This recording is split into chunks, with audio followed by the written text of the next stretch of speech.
todos eles desencarnaram, né? E todos nós também vamos, né?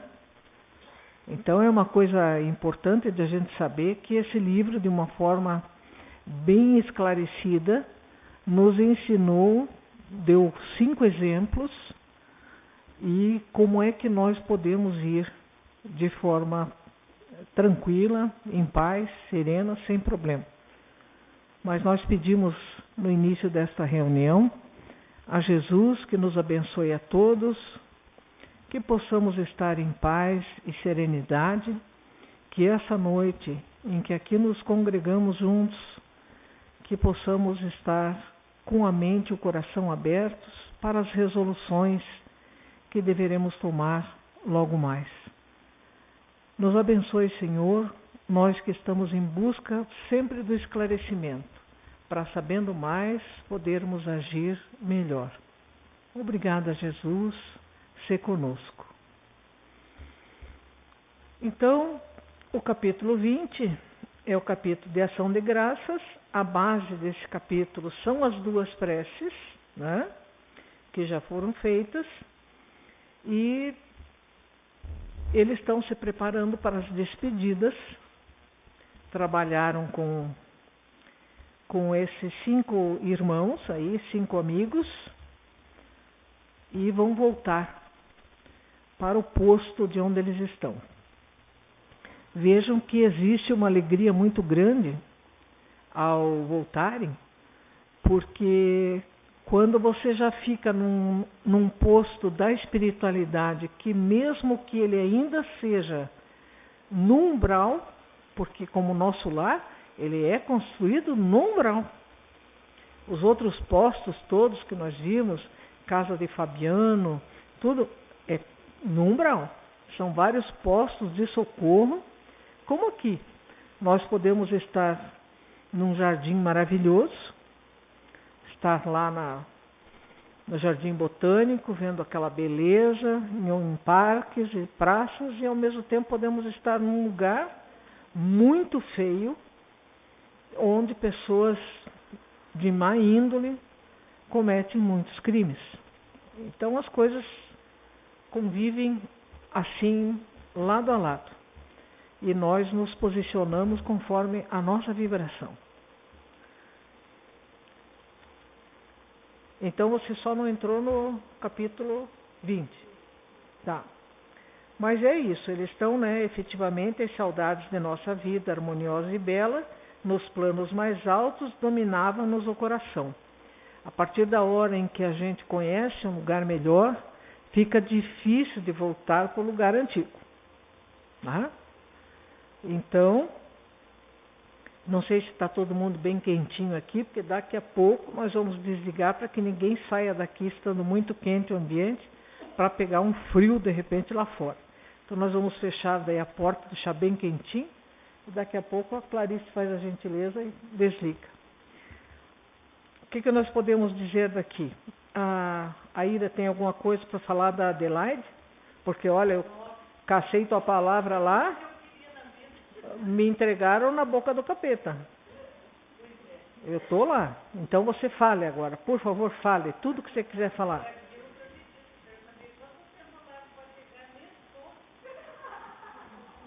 Olha, eu admito, aqui é estudo, né? Pode fazer pergunta e tudo, mas não pergunta difícil desse jeito, né? Nem eu não sei das minhas horas. Eu acho que não demora muito. Eu acho até que não demora nada. Sabe por quê? Nós estamos desde a época do Cristo repetindo lições. Entre erros e acertos, nós estamos optando pelo melhor. Chegamos num ponto onde já nos magoa os erros que nós cometemos, porque sabemos que não precisávamos disso. E chegou num ponto também que a violência, a pornografia, a dissolução das famílias, dos costumes, já nos choca. Nós vemos uma criança que os pais tombaram o carro, estavam os pais, 2 filhos, morreram os pais, morreu o menino de 8 anos e o de 6 anos, depois de acordada, porque ninguém cai numa ribanceira sem ser machucado de uma forma ou de outra, ele conseguiu sair do carro, ir para o asfalto e pedir socorro. Ele estava em choque. Aí um caminhoneiro parou, começou a perguntar, mas notou que ele estava em choque. E começou a procurar, sabia que aquele menino não podia estar ali sozinho, até que achou o carro com os pais. Ele deve ter ficado 48 horas lá, já muito geladinho, com as mãos. Eu fico imaginando o sofrimento de uma criança que é o menor, de 6 anos, de repente vê que a mãe não responde, o pai não responde, o irmão não responde, e ele tem que sair de lá com seu esforço, subir uma ribanceira e se postar na estrada para pedir ajuda. E aí não conseguir falar porque está em choque.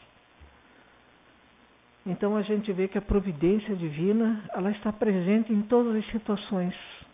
Talvez se mandasse o menino fazer a mesma coisa agora, ele não conseguisse sair pela janela do carro como ele conseguiu. E são coisas que você vê isso, essa criança é nossa, é brasileira, mas você vê a propaganda dos Médicos Sem Fronteiras, e você vê aquela fila assim, e daí a menininha levanta, mostra o bracinho para tomar a vacina, e quando ela olha assim, você sente que você está chorando. São crianças negras, extremamente pobres, mas aqueles médicos maravilhosos lá, ajudando de todas as formas. Então hoje em dia não tem mais espaço para dizer, não, eu só me emociono com o que acontece com a minha família. Não, a minha família é a humanidade. Tem os mais próximos, mas a minha família começa a ser a humanidade. Você não concebe mais que aconteça alguma coisa para um outro ser humano que você não gostaria para você. Então eu digo que é rápido, porque quando Paulo decidiu que ele estava matando e que ele estava fazendo errado, que ele tinha entendido errado, ele estava perseguindo, ele matou o cunhado dele, que foi o primeiro santo, considerado santo da Igreja Católica, mas foi o primeiro espírito extremamente evoluído, Estevão. Ele mandou matar a pedrada, porque era cristão. E daí trouxe sua noiva para ver. Aí a noiva morreu de tristeza e o irmão dela morreu pedindo para ela que perdoasse Paulo, porque ele não sabia o que fazer. Depois disso, Paulo vai dizer, eu tenho um espinho na carne. É aquilo que todos nós temos. Feliz daquele que diz, não, eu não tenho, nunca fiz nada de errado, eu sou quase um anjo. Se tiver alguém aqui, me desculpe, eu estou colocando nós todos no mesmo barco. Eu acho que se é anjo, não está aqui. Me perdoem os anjos que podem estar escondidos aqui. Mas então, se a gente resolver dentro de nós que o mal não mais faz a nossa cabeça e a gente está assim sempre a favor do bem, é uma decisão. Não fica pensando assim que coisinha assim, aquelas filigranas que às vezes aquilo acontece porque você está num mundo que abafa, que cobra, que... Se você estiver num mundo onde exista respeito e paz, você não vai fazer isso. Por isso, quando Emmanuel perguntou, mas serão tirados da terra milhões? Eles responderam, não, apenas milhares. Milhares de 22 bilhões, que tem 7 bilhões encarnados, e os outros fazendo também a sua evolução fora do orbe. Esses vão para lá, eles vêm para cá. Então são 22 bilhões de espíritos. Eles iam retirar milhares. Olha como reduz. Como assim milhares? Aqueles que induzem as pessoas ao mal. Os líderes do mal. Porque às vezes um líder, ele engana uma massa tão grande que se tirar aquele líder, acabou.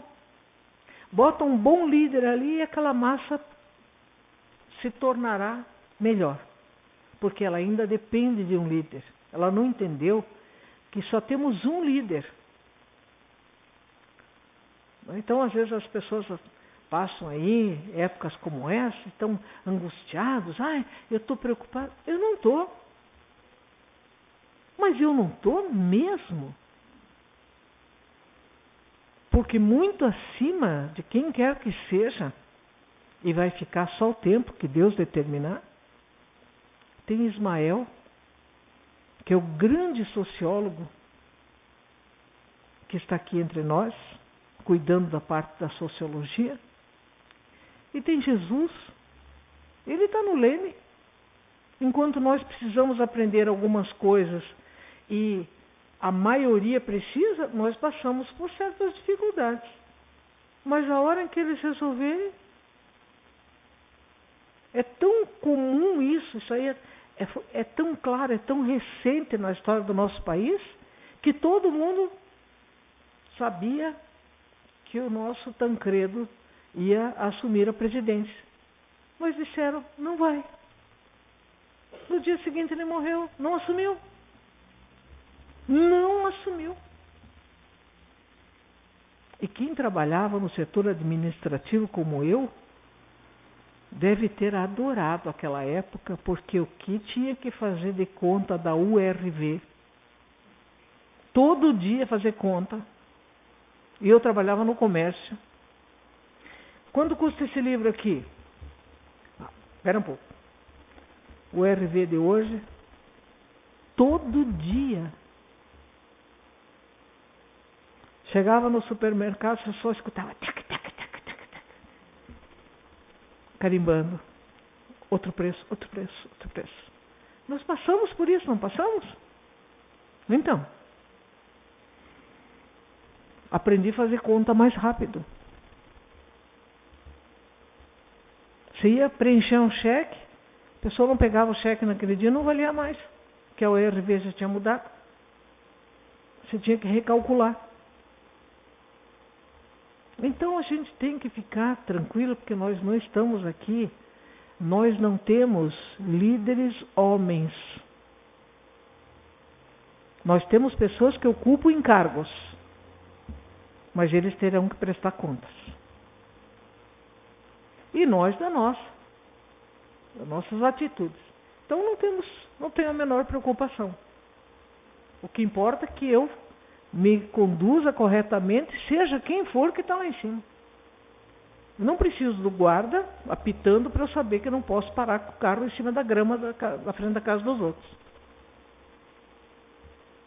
Não é mesmo? Nenhum de nós. Então, nós temos na nossa frente um lugar melhor para ir. Nós podemos nos atrasar se a gente começar a achar que nós somos melhores que os outros. Aí a gente se atrasa. Que melhor que os outros aqui na Terra não tem. Tem uns que são ao nosso acanhado ponto de vista. Mas se for dar uma olhada no passado, você chora 3 dias, sem parar. Né? Então vocês vejam, o passamento de Dimas foi um, o passamento de Cavalcante foi outro, o passamento de Adelaide e Fábio foi outro. Por quê? Essas pessoas, e a Adelaide foi o top, essas pessoas se conduziram na morte da mesma forma como elas viveram. Quem era super apegado, ficou apegado, sofreu, deu trabalho, que nem uma criança mimada. Ela não dá trabalho? Dá trabalho para os pais, dá trabalho para os professores, dá trabalho. Cria uma criança de forma correta e ela vai ser mais feliz, porque ela não vai dar tanto trabalho. Então, quem é do Dimas, ou quem poderia falar sobre o Dimas nesse momento? Quem que foi o apresentador do Dimas? Tem alguma coisa para encerrar do Dimas? Não? E do Cavalcante? Alguma observação? Do Fábio, da Adelaide?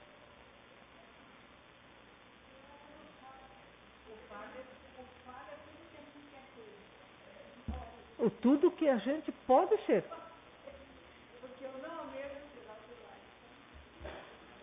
Eu almejo. Não, eu almejo. Eu gostaria de ter sido a Adelaide na encarnação passada já. A gente precisa almejar. E eu tenho certeza que, estando numa situação diferente, que aqui é prova. E quantas vezes numa prova a gente se sai mal? Aí chega em casa, a gente diz, mas eu sabia isso. Não é assim? Deu um branco. Pior é quando dá um preto, então. Porque você não lembra de nada mesmo daquilo lá. Tem gente que é explicado, inclusive pela ciência, o que a angústia pode fazer que bloqueia completamente a tua memória. É explicado isso. É científico isso. Então, às vezes a pessoa, eu vou fazer prova. Eu digo, durma tranquilo, não tente estudar no dia da prova, vai só bagunçar tudo. Naquele dia vale o quanto estudei. Tranquilize-se, durma bem, faça a sua prece, se acalme e responda a tudo que você souber. Se você ficar nervoso, você vai responder metade do que você sabe. Então tem que procurar controlar os nervos. Então os agradecimentos nós já vimos e eu queria falar um pouquinho sobre a velha Babilônia. A velha Babilônia, hoje em dia, é no lugar que é o Iraque. Ali que era a Babilônia. E muita coisa se falou sobre a Babilônia no Velho Testamento. Não ia ser citado aqui se a gente não devesse refletir sobre isso. No livro 2 de Reis, tem o primeiro, tem o segundo, no capítulo 25, versículos 8 a 11, vai falar sobre a Babilônia. Vocês devem lembrar do Nabucodonosor, que fez aqueles jardins suspensos, maravilhosos, e de tanto que ele se achou mais do que todo mundo, e de tanto que ele era um espírito atrasado, orgulhosíssimo e mau, ele acabou sofrendo hoje nós sabemos, né? Era uma possessão que o fez ficar andando como se fosse de 4, né? Comendo grama. Isso é uma possessão. Então, um espírito mau como ele, mas que era superior a ele em autoridade, fez com que ele terminasse num processo desesperador de possessão. Então, está cheio de fenômenos mediúnicos no Velho Testamento e no Novo também. Daniel fala muito dele no livro de Daniel, capítulo 2, versículos 48 e 49, e conta que a Babilônia destruiu o reino de Judá, Jerusalém. E quando aparece Babilônia como um exemplo se referindo ao Velho Testamento, significa corrupção espiritual. Babilônia, no sentido amplo da palavra, significa corrupção espiritual. Então, aquilo ali virou uma Babilônia, é corrupção espiritual. Nós estamos vivendo, assim, o pré-paraíso? Ou nós estamos vendo coisas absurdas acontecendo e as pessoas tentando impor uma forma que qualquer pessoa de mediana compreensão sabe que não é por aí. Respeitar os outros, respeitar as diferenças, não é impor a sua anormalidade. Porque a anormalidade é sempre um processo de sofrimento no degrau evolutivo. Então a gente tem que respeitar, porque é um sofrimento para a pessoa. Seja o que for. Se ela vier na cegueira, é um problema. Se ela vier na surdez, no mutismo, seja o que for. Com problema físico, com um problema, de repente, que a gente vê que a pessoa nasceu com um rosto diferente, ela sempre vai ser um motivo de sofrimento para ela, porque ela é diferente. Mas por que é assim? Porque nós somos ignorantes. Tem aquele filme maravilhoso que o menininho ia na escola de capacete, né? Porque as pessoas tiravam sarro dele, porque ele tinha o rosto diferente. Extraordinário, parece que é o nome do filme. É um filme maravilhoso e eu fico imaginando, né, que só uma mãe, um pai, uma pessoa que tenha uma avó, um avô, uma pessoa próxima, que tenha um profundo amor por uma criança com uma determinada dificuldade, vai entender por que as pessoas não conseguem ver naquele ser humano, que é um ser humano às vezes belíssimo, porque a estampa dele não está de acordo com o nosso gosto da época. É muito triste isso. Então vejam que aqui ele vai dizer assim, né? Teu carinho santificante seguiu-nos passo a passo em todos os minutos de permanência no vale das sombras, e não satisfeito, teu inesgotável amor acompanha-nos ainda nesta retirada da velha Babilônia de nossas paixões amargurosas e milenárias.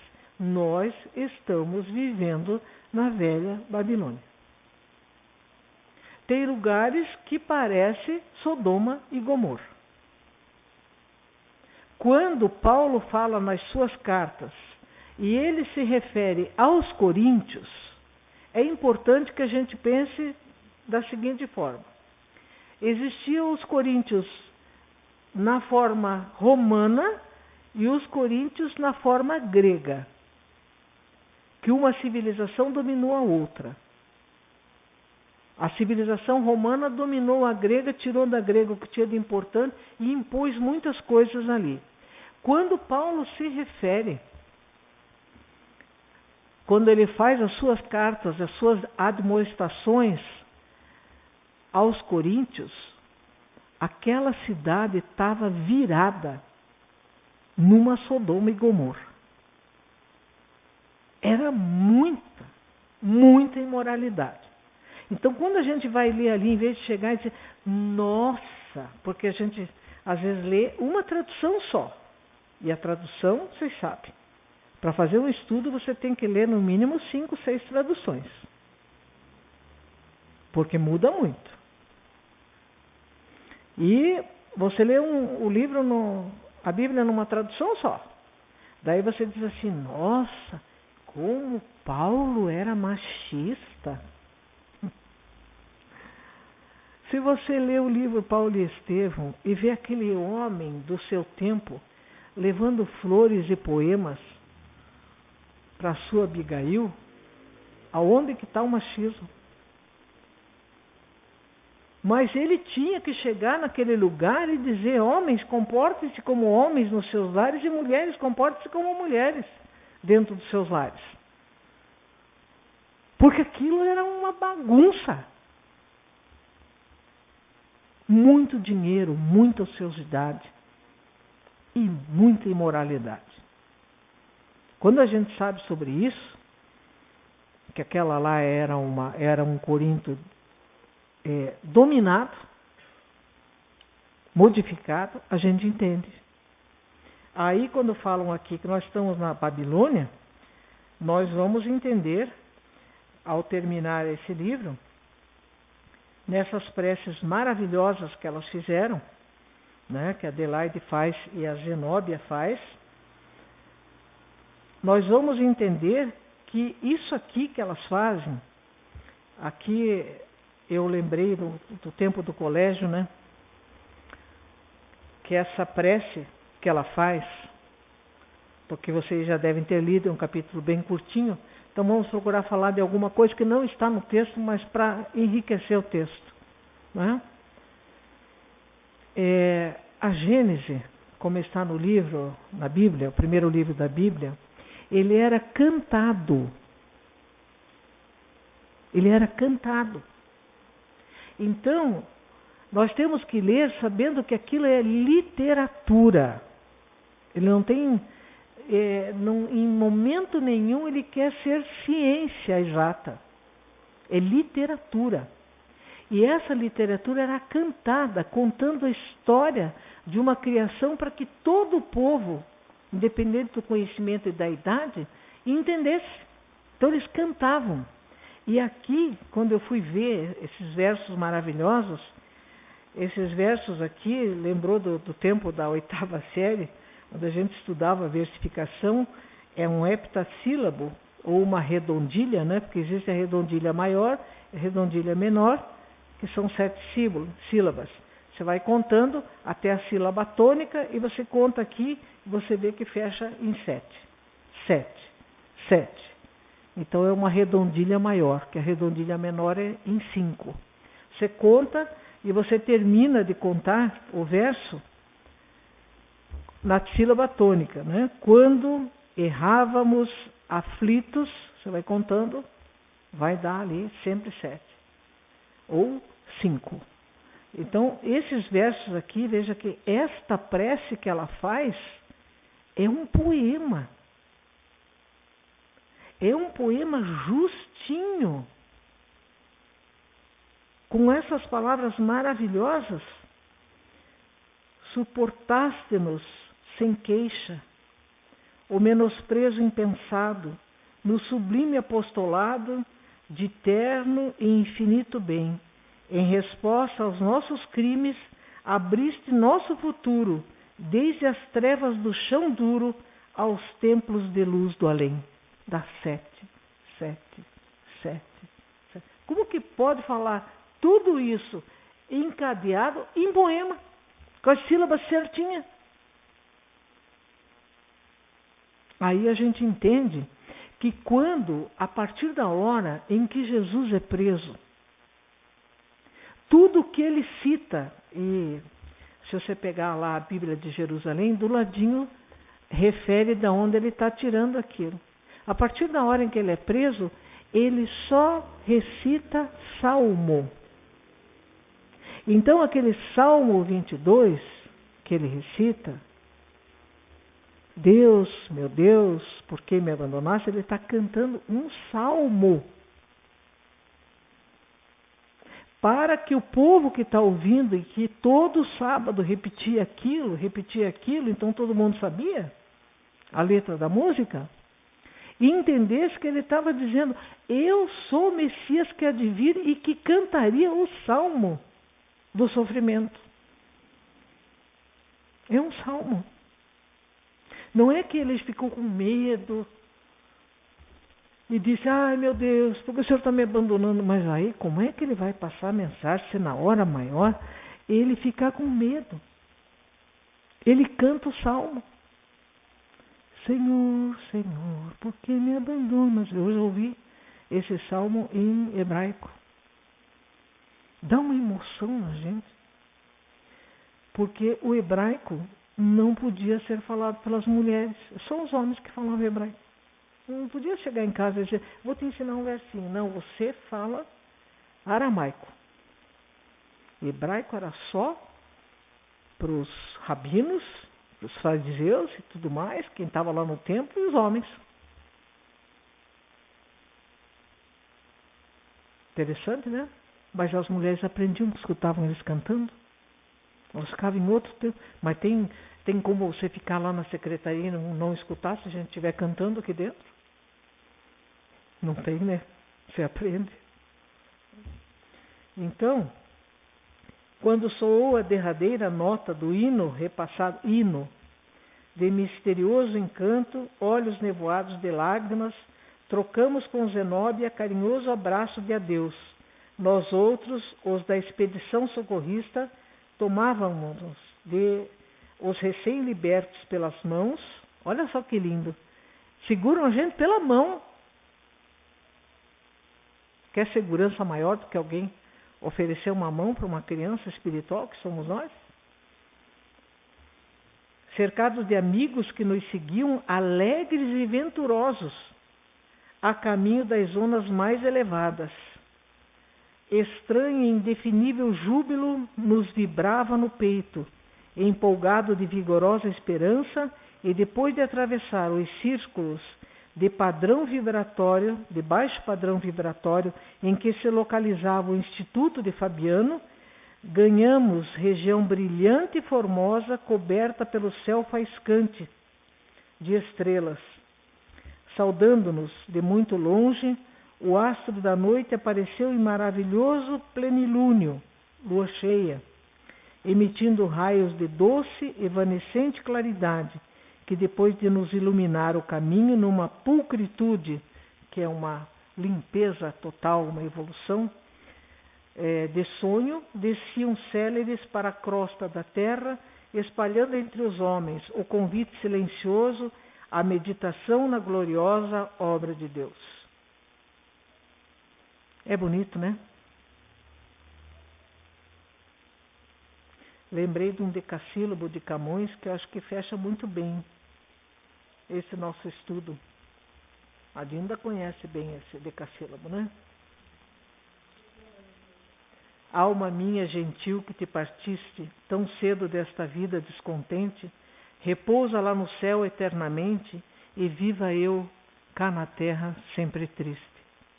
É lindíssimo esse decassílabo de Camões, né? Ele tem outros versos ali, todos eles fecham em 10.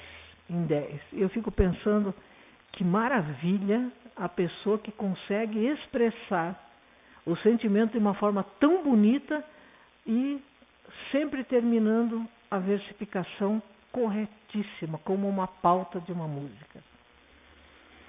Olha, nós terminamos esse livro, que é o 4º livro. A Ira teve sorte de pegar a Adelaide, porque da Adelaide só tem coisa maravilhosa para falar, né? Pegou a melhor.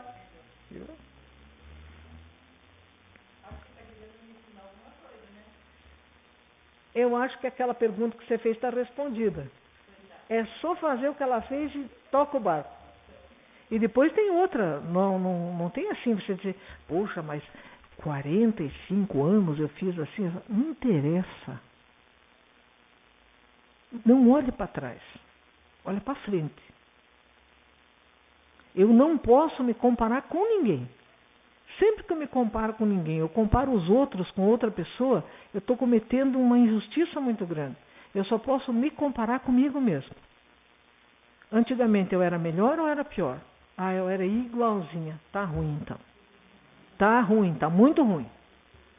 Se você disser, mas olha, eu sou igualzinho, ou alguém olhar e dizer assim, você já meio velhinha, né, cabelinho branco assim, andando meio devagarinho, já não anda mais de salto, anda de tênis, aquelas coisas, né? E alguém disser assim, mas continua igualzinha. Pode ter certeza que não é elogio. Porque velhinha você já ficou. Você não tem. Você olha as tuas fotos lá de 20 anos, você não é igualzinho. E tem mais um detalhe. Se você continua igualzinho, e a pessoa falou isso na hora em que você deu uma escorregadinha na gentileza, pior ainda. Quer dizer, envelheceu e não melhorou em nada.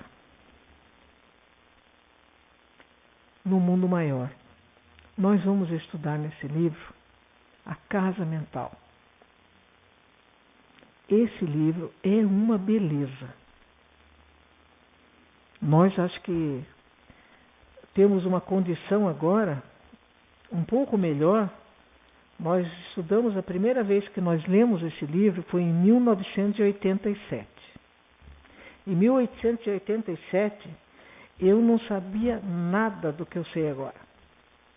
Eu li o livro, porque eu sei ler português. As palavras que eu não conhecia, eu procurava no dicionário. Tudo bem. Mas e o sentido? Aí nós estudamos esse livro, começamos em 13 de julho de 2006. Eu sabia um pouco. Bem pouco. Aí agora nós estamos começando dia 11 de outubro de 18. De lá para cá eu aprendi alguma coisa de Velho Testamento, de Novo Testamento, de doutrina espírita, que garanto para vocês que no 5º livro eu não vou mais ler o livro só na linha. Eu já vou conseguir oscilar na entrelinha. Então, é muito importante isso. Cada vez que nós terminamos de ler o livro, por exemplo, o Evangelho, na equipe mediúnica, nós começamos de novo, já lemos o livro dos Espíritos, o livro dos Médiuns, para ter a noção de todo mundo junto, mas a base maior é o Evangelho esmiuçado pelo Emmanuel e o Evangelho. Cada vez que eu abro e vou ler, é como se eu nunca tivesse lido. Porque eu olho aquilo, por isso eu troco de livro. Termina lá, eu pego outra tradução, pego outro Evangelho. Porque é impressionante como a gente vai evoluindo à medida em que você vai lendo de novo aquele mesmo texto. Você já soube de outras coisas, ouviu outras pessoas, leu outros livros. Então eu gostaria de começar com vocês hoje esse livro. Ele tem 20 capítulos, não é um livro denso, não é grande também, mas começar aqui, não sei se a gente consegue terminar, mas começar esse livro com a mensagem de Emmanuel. Vocês vejam que o Emmanuel foi o coordenador desse livro. Mas cada vez que o André Luiz toca em algum ponto que seja científico, tinha uma pleiade de espíritos daquela área orientando. E o maior orientador a respeito do Evangelho é o Emmanuel, que pode ser considerado como o 5º evangelista. O que ele fez com o Evangelho foi pegar frase por frase e trazer uma página. E a gente lê a página, dá para fazer um seminário de 3 horas, com uma página só, pequenininha. Do poder de síntese que ele tem. Então eu gostaria de começar esse aqui com todos, vamos ver até onde que a gente consegue ir, para ver o que nós vamos estudar no livro No Mundo Maior. Ele vai fazer a correlação e dizer como que é lá. Dos 4 cantos da Terra, na jornada evolutiva, né, o título. Diariamente partem viajores humanos, aos milhares. Você pega e entra um dia só. Pega lá a Gazeta do Povo, entra no obituário. Você vai ver que morre com 92, morre com 100, morre com 70, com 60 e pouco, com 50, com 20. Recém-nascido, 8 anos, 15 anos. Não tem idade para morrer. Por quê? Porque a morte simplesmente terminou esse curso, volta para casa e vamos ver o que você vai fazer agora. Nós temos que pensar na morte de forma espírita. Porque quem vai para o lado de lá é o espírito. Não podemos pensar no corpo. Ah, mas será que vão botar a minha assinatura no túmulo? Deus o livre.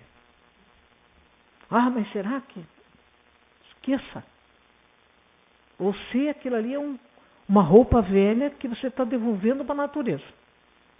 Vai ser separado o que tem que ser separado e vai fazer parte da natureza. Quando você voltar, você vai ter um outro corpo novinho, gerado dentro do padrão do que você precisa. E teu espírito vem mais aprimorado para aquele corpo. Então, esqueça isso aí. Isso aí passou. Ou alguém aqui está chorando ainda porque tinha uma blusa que sujou de manga aqui na frente, a blusa era novinha, você ganhou da mãe, aí você comeu uma manga, quando você viu assim, aí depois você comeu uma ameixa, e aquilo estava uma desgraça. Não tinha Vênus. Era complicado. Que boa, né? Então, vejam como é que ele vai falar. Todo dia morre milhares de pessoas. Todo dia. Vão-se de ilustres centros da cultura europeia, de tumultuárias cidades americanas, de velhos círculos asiáticos, de ásperos climas africanos, procedem das metrópoles, das vilas, dos campos. Todo lugar. É um ir e vir como a música Estação, né, da Maria Rita. Raros viveram nos montes da sublimação vinculados aos deveres nobilitantes. A maioria constitui-se de menores de espírito em luta pela outorga de títulos que lhes exaltem a personalidade. Não chegaram a ser homens completos. Atravessaram o Mare Magnum. Mare Magnum significa, vamos dizer assim, literalmente é o grande mar. Literalmente, Mare Magnum é o grande mar em latim. Mas ele significa confusão, grande abundância, tropel. É nisso, a gente saiu dessa confusão aqui. E não exatamente do grande mar, né? Da humanidade em contínua experimentação. Muita vez acomodaram-se com os vícios de toda sorte, demorando voluntariamente nos trilhos da insensatez.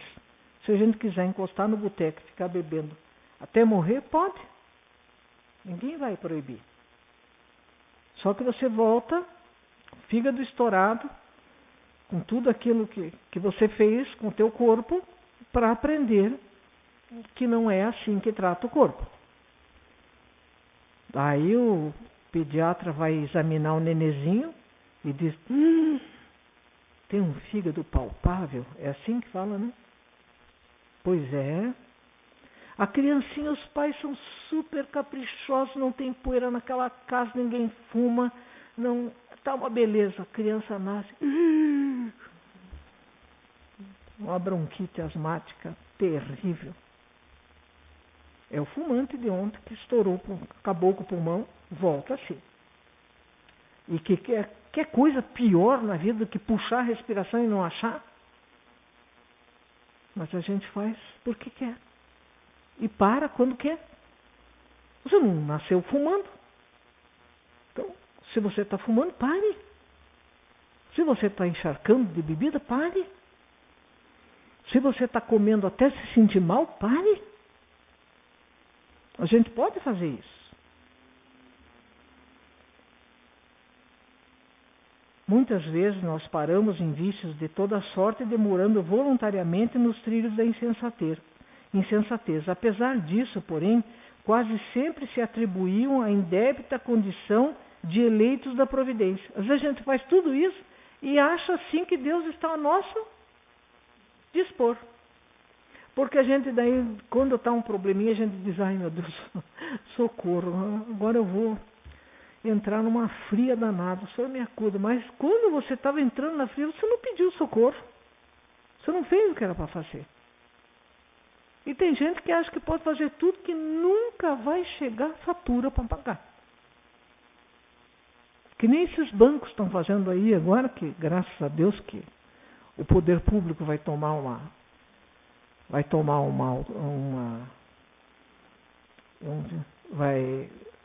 uma providência, que eles ficam ligando para você e quando você vê, eles já depositaram dinheiro na tua conta.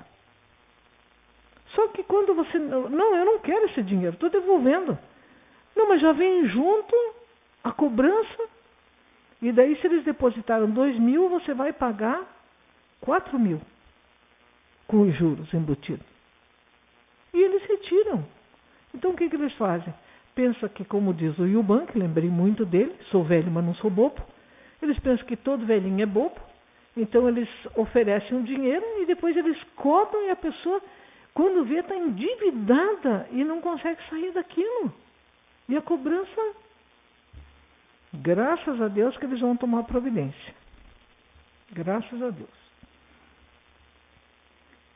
Então, cristalizados em tal suposição, eles aplicavam a justiça ao próximo, sem se compenetrarem das próprias faltas, esperando um paraíso de graças para si e um inferno intérmino tormento para os outros. Quando perdidos nos intrincados meandros do materialismo cego, eles fiavam aqui no sentido de acreditar, não de tecer. Tá? Eles acreditavam, sem justificativa, que no túmulo se lhes encerraria a memória. Morri, acabou, né? Fiz isso, fiz aquilo. Morri, acabou tudo. Uhum.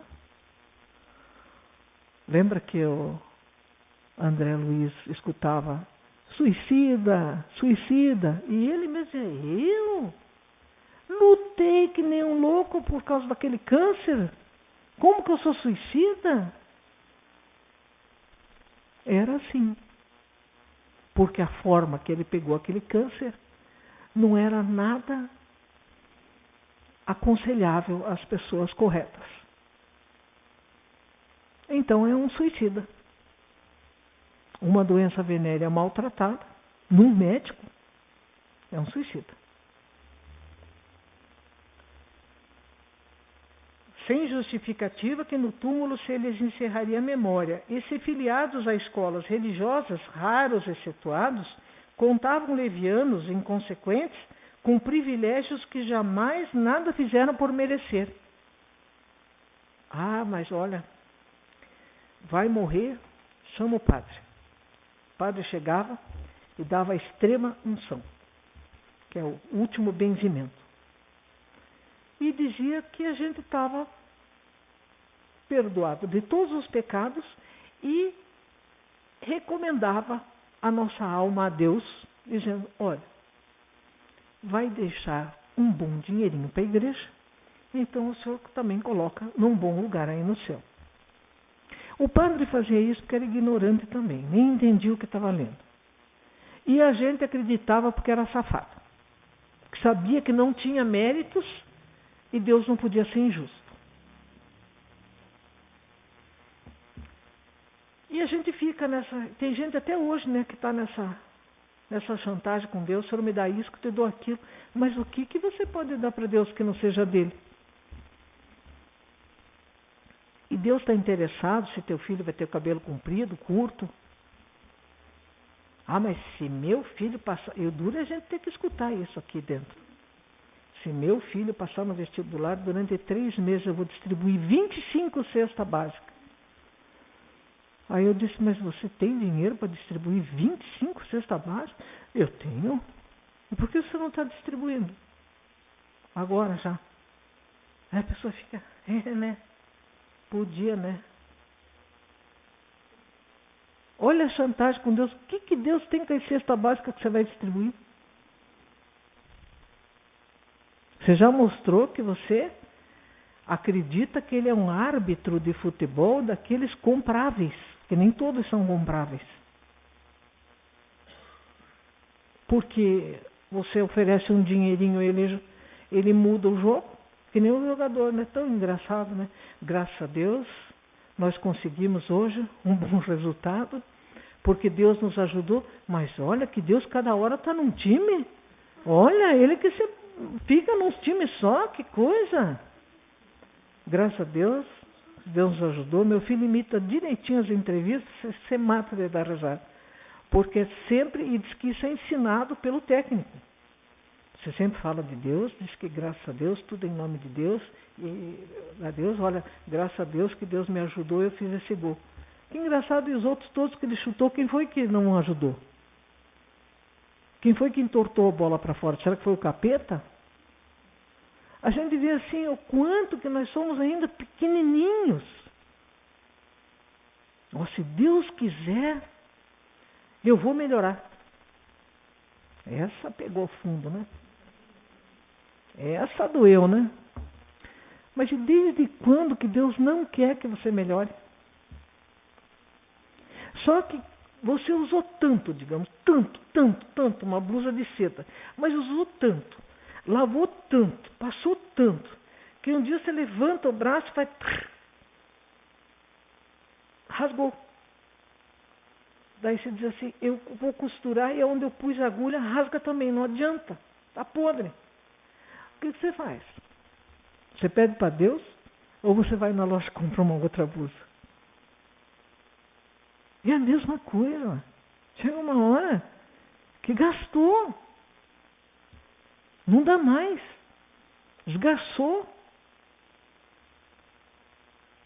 Ai, meu Deus, se o Senhor quiser, eu hei de me curar, vou sair de mais essa.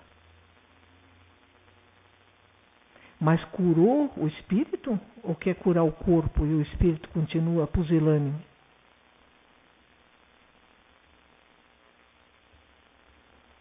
Às vezes é melhor a gente pedir mais uns anos para ver se a gente cria vergonha, porque essa cura está aqui dentro de mim.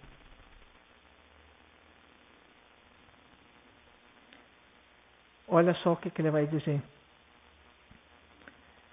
Onde albergar a estranha e infinita caravana, como designar a mesma estação de destino a viajantes de cultura, posição e bagagem tão diversas? Perante a justiça divina, o malgache e o inglês fluem dos mesmos direitos. Malgache é quem nasce na Polinésia, em Madagascar. Eu nunca imaginei que quem nasce em Madagascar é malgache. Ainda bem que eu não fui para lá, senão eu não ia saber que ele era malgache. Mas é isso. Então eles têm o mesmo direito perante Deus. Provavelmente, porém, estarão distanciados entre si pela conduta individual diante da lei divina que distingue invariavelmente a virtude e o crime, o trabalho e a ociosidade, a verdade e a simulação, a boa vontade e a indiferença. Da contínua peregrinação do sepulcro participam, todavia, santos e malfeitores, homens diligentes e homens preguiçosos. Vocês já repararam que em todo lugar da doutrina espírita tem uma séria advertência ao preguiçoso? Questão 303A. A gente pode se afastar das pessoas que nós amamos? Eu amo e a pessoa me ama, mas eu posso de repente me afastar dela no mundo espiritual? Sim, se um deles for preguiçoso. Ai!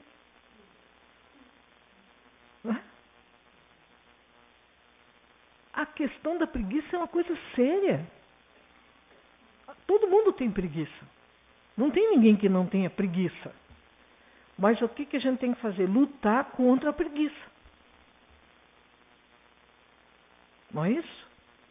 Porque às vezes o preguiçoso ele é tão terrível que ele é capaz de brigar com a família inteira porque ele não quer levantar da poltrona para pegar um copo d'água para alguém. Não, mas se eu levantar, pega o meu lugar e não vou.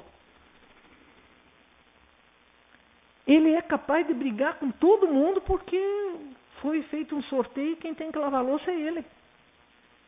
Ele prefere ficar mal com todo mundo, não aproveitar o jantar porque ele tem que lavar a louça.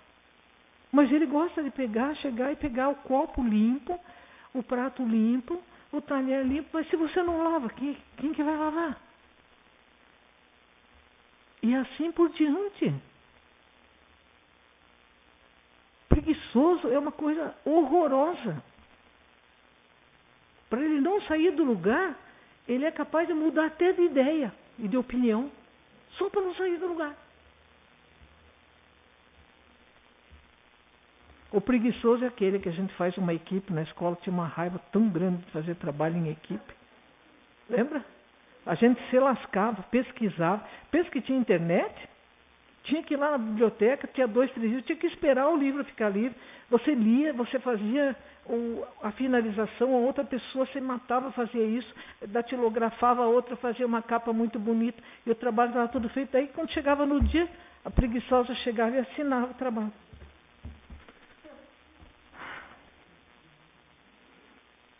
Não era fácil.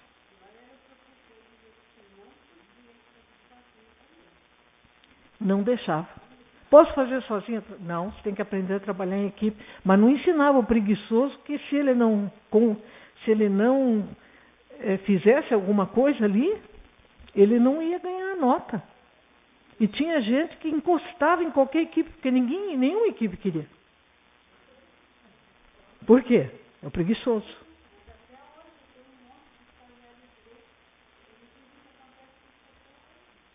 Sim, mas Jesus não mandou raspar um umbral e trazer para cá? Olha com quem que nós estamos agora. Viu? Estamos aí. Hã?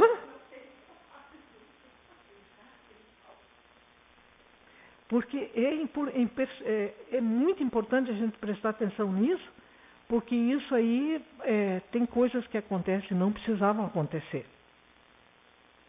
Então, vocês vejam, num dos livros de Ivone Pereira e outros autores de excelente ensinamento para nós, eles dizem o seguinte: nem toda criança, por exemplo, que morreu, era para ela ter morrido naquela. Muitos deles foi por desatenção dos pais, erro médico e maus tratos. Então, essa criança, ela esteve na mão de um preguiçoso, porque não cuidou como devia cuidar, do outro preguiçoso, que não estudou como devia ter estudado, e do outro que é mau. E é tão mau que às vezes ele quer obrigar a criança pequena a fazer o serviço que ele não quer fazer, porque é vagabundo. Vai para casa e traga dinheiro. E aquela criança fica num semáforo. E ai dela se ela não trouxer dinheiro.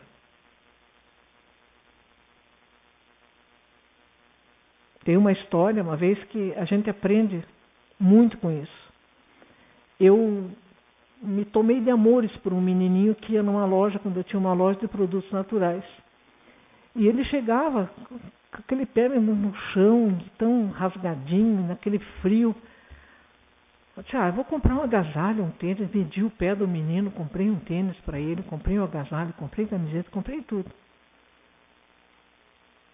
Chegou no outro dia, o menininho, de novo assim, eu digo, cadê a roupa que eu dei para você? Minha mãe não deixou pôr. Por quê? Porque se eu botar aquela roupa, ninguém me dá esmola. Quem é o vadio daí?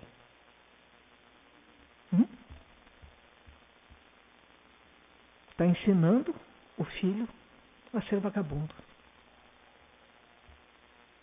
É triste, muito triste. Mas nós terminamos essa página na semana que vem, porque ela tem muita coisa importante aqui que a gente deve falar. Eu vou deixar aqui só terminando esse parágrafo para a gente fechar o parágrafo, que ele fala assim: provavelmente, porém, estarão distanciados entre si, o Malgastn e o inglês, né, pela conduta individual diante da lei divina, que distingue invariavelmente a virtude e o crime, o trabalho e a ociosidade, a verdade e a simulação, a boa vontade e a indiferença. Da contínua peregrinação do sepulcro participam, todavia, santos e malfeitores, homens diligentes e homens preguiçosos. Como avaliar por bitola única recipientes heterogêneos? Vocês conhecem o que é bitola, né? Bitola é assim, mais ou menos. Vamos dar uma explicação grosseira. Está aqui um trilho do trem e aqui outro trilho. Digamos que a bitola usada no Brasil seja de 1,6. Essa é a bitola, é a distância. Pode ser que seja usado em outro país uma outra bitola. E tem também nas peças do carro e tudo tem uma bitola, tem uma distância entre duas partes. Mas o trilho do trem mostra bem o que é uma bitola. O Brasil usa 1,6, que é a separação dos trilhos. Então o trem vai ter que ser feito naquela bitola, as rodas dele, e faça o que fizer, todo o trilho vai ser ali, porque convencionou-se neste país e em vários outros usar essa bitola que se achou a melhor. Então, ele diz, como é que nós vamos avaliar, pela mesma bitola, lugares diferentes que usam outros tipos de bitola. Mesma coisa que dizem que o Charles de Gaulle falou isso, mas a história já diz que não falou coisa nenhuma. Que ele diz como é que ele ia governar um país e agradar todo mundo se tinha 290 tipos de queijo. Cada um quer 290 tipos, nunca imaginei isso. Eu conheço uma meia dúzia, uns 10, e olhe lá. Nós temos 290 tipos de queijo na França. Quem morou lá que deu os títulos agora do queijo, né?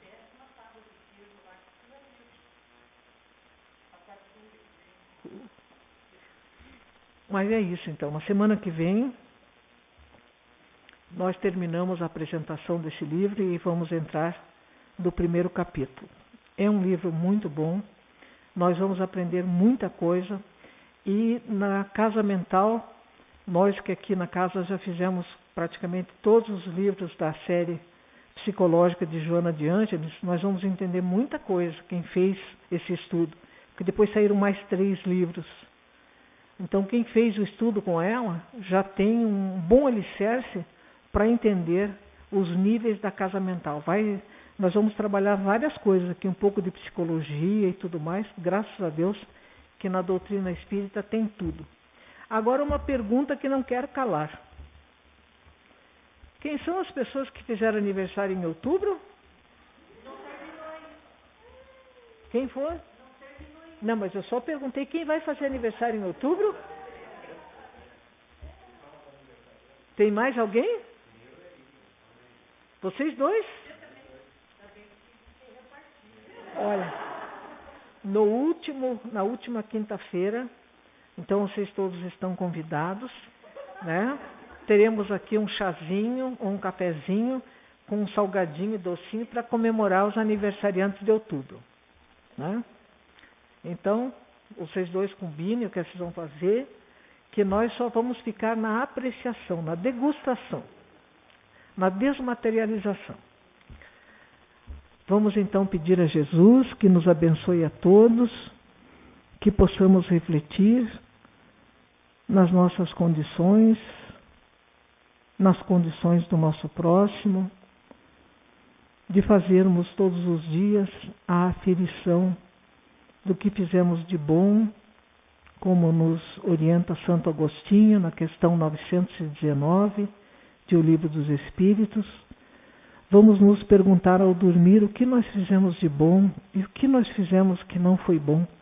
Fazer um exame de consciência e tentar no dia seguinte ser melhor. Que Jesus nos abençoe a todos aqui e que nesse novo livro, o 5º livro da série, nós possamos também contar com a equipe espiritual que está aqui já no meio de nós. São 6 espíritos que vão participar desse estudo conosco.